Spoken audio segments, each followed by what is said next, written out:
મોરબીમાં ત્યાં લખા બાપાનો પરિવાર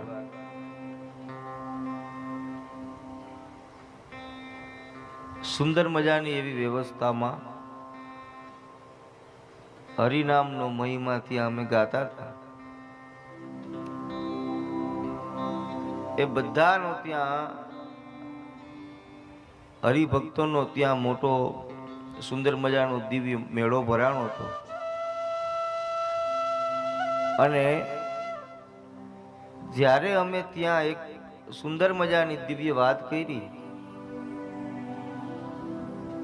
એક એક વાતને એ પરિવારને વધાવતા વધાવતા જ્યારે પણ અમે ત્યાં આપણી કથાની પણ વાત કરેલી છે।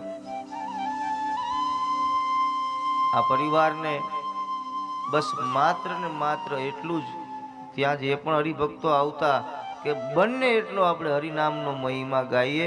અને જ્યારે ત્યાંની અમને વિદાય, ગઈકાલે પણ ત્યાં સુંદર મજાના દિવ્ય ઉત્સવો હતા। એક વખત આ પરિવારને આપણે જોરદાર તાળીઓથી વધાવીશું, કેમ કે લાઈવના માધ્યમથી જે અત્યારે આપણે બધાની આ કથા છે ને સમગ્ર વિશ્વમાં આખા વિશ્વ